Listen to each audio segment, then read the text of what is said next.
romo mandala ang'wen mar loch gwenge oyaw ayanga gi jatend piny William Ruto e boma ma Homa Bay. E thuolo machielo, CAF ochako goyo Kenya fwai mar $6.5 kuom rocho chenro mag arita e kind tuk Kenya gi Morocco Jumapil mokalo. So reparations comes with accountability for human rights violations.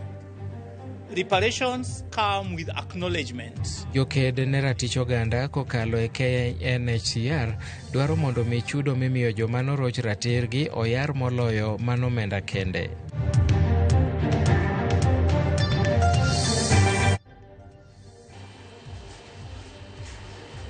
Machiegni e weche manyien mag gi kacha, nyinga Milton Ochieng.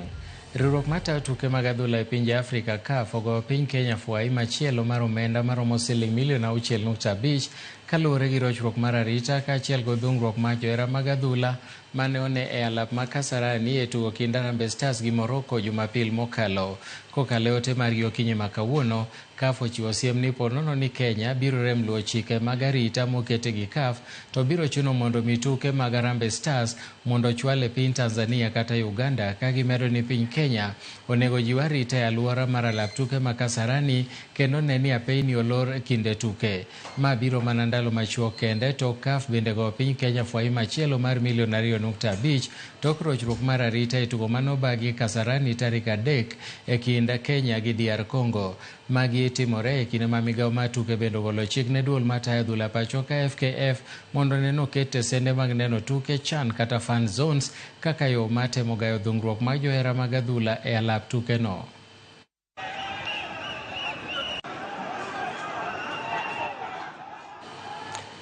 Jatend piny William Ruto oyawo ayanga apisi mar log tich ma kaunti ma Homa Bay kopuoyo tend kaunti no kuom okang' maduong' ma kamano kendo jiwo kauntis mamoko mondo luw ling'anyno. Kamano bende, Ruto oyawo kar nindo mar jopuonjre e mbalariany ma Tom Mboya e kind chenro mamoko mag dongruok. Jatend piny osingo gero kuonde jot ne jopuonjre e kuonde tiegruok mag piny owacho pacho ka mangima.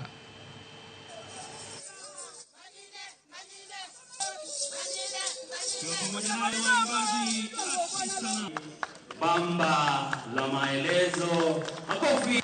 Hatimaye sasa utepe ishara tosha kwamba hatimaye county headquarters imefunguliwa rasmi.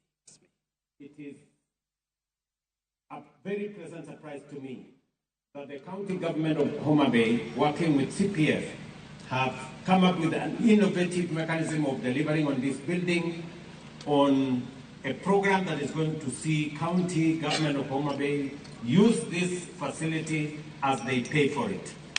Congratulations to all of you. I think it is a moment that other counties can learn from what Homa Bay is doing.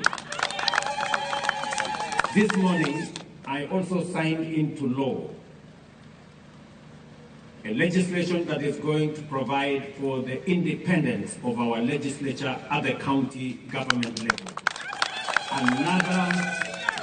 Another milestone in consolidating the place of devolution.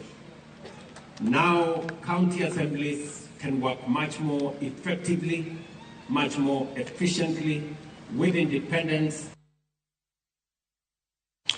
Duol magayo rochruok mar ratich oganda e Kenya National Commission on Human Rights dwaro ni serikal mondo chul jogo duto manoroch ratichgi kendo ni giyudo ratiro kaluwore kod chik.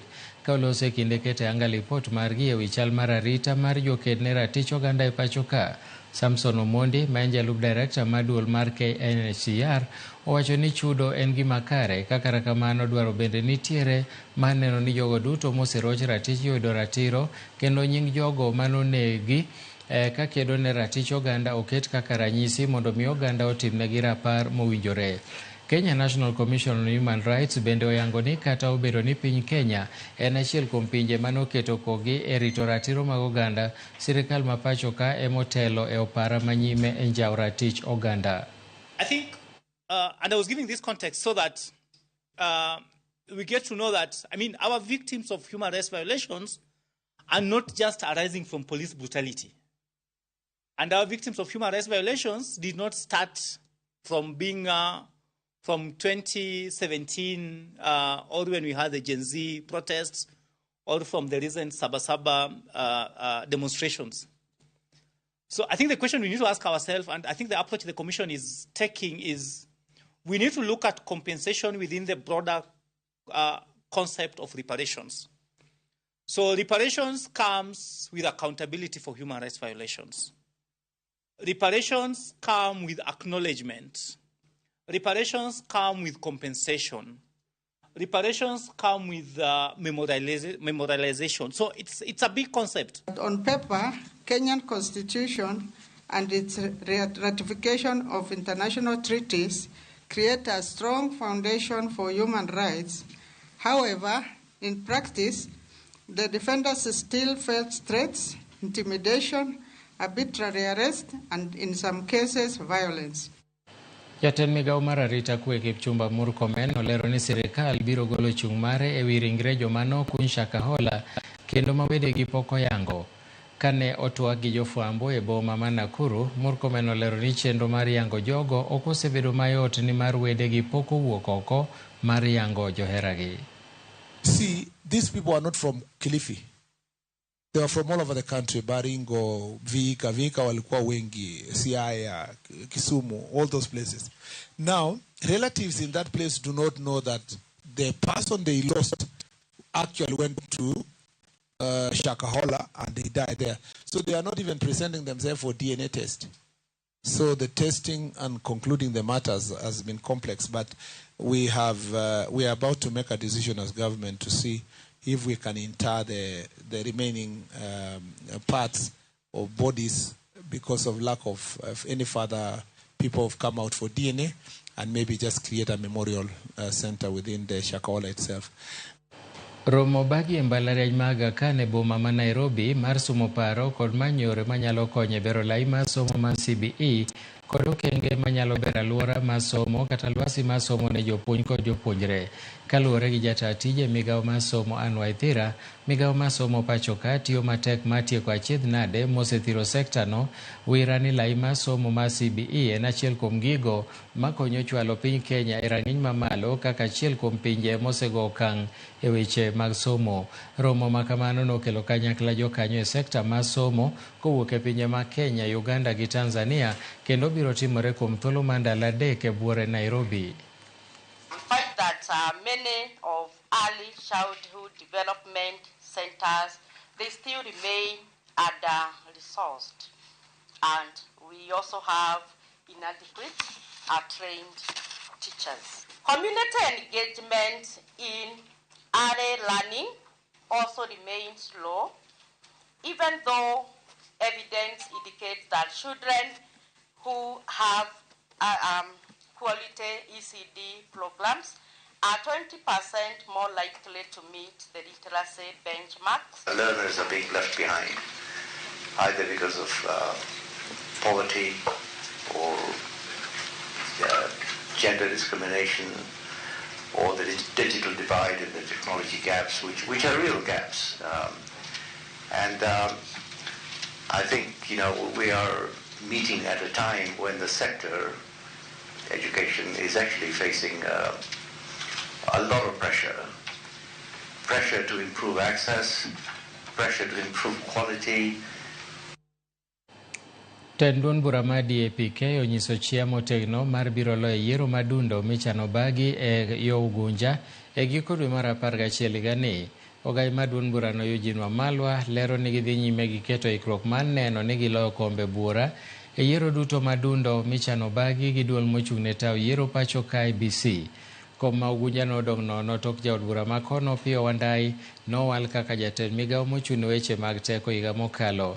Nyaka sani komno oseywayo josiasa mahewa bich molap dhogi ndogne kao lemo manowe thuolo gi Wandai. The battle that is coming up in Malava, DAP Kenya, is going to become a Waterloo. Tunafuraha sana because now we have a team that will undertake very onerous tasks dedicated to them by the neck. But we also have a team that can now go to the ground. Instead of fighting in the boardrooms, we are going to fight to win seats in Malava, in Huisero, all the way to Gunja. We have the Honorable Chris Budo is here, our candidate in Ugunja, and others Ugunja wacho ni sani giyiero dhano, ok giyier party. Gidhi yiero dhano matiyo negi. Kendo kigo mbaka, wago mbaka gi jopiny, to giwacho ni gin sani gidwaro jong'ano manyalo yudo yo makonyo go shida magin go. Gik moko 4 motegno. Namba 1 en golo dhier.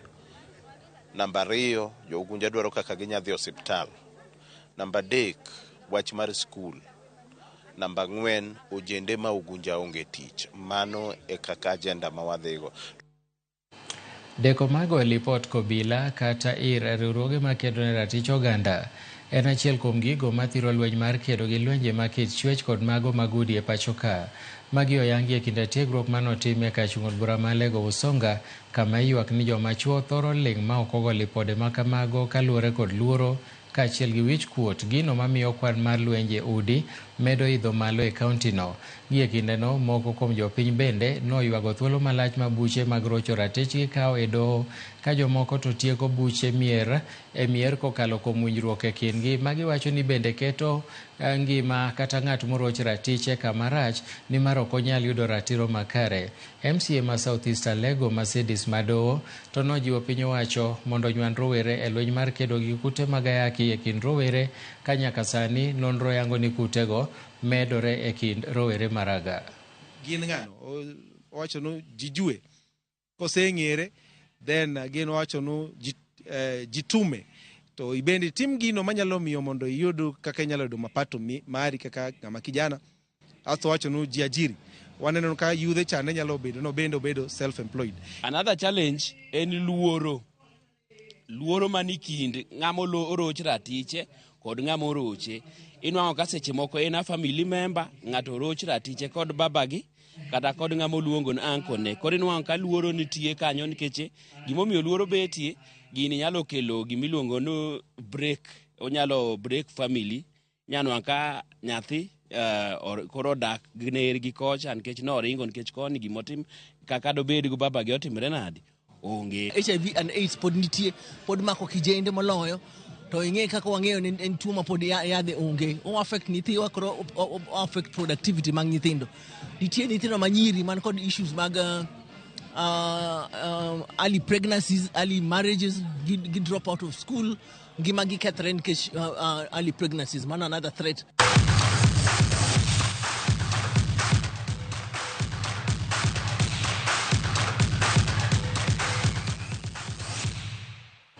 Tuke mag CHAN 2024 nyodhi nyime nyoro, kama tim ma Senegal nyodhi amodhi 1-1 gi Congo e tugo manyogo Zanzibar.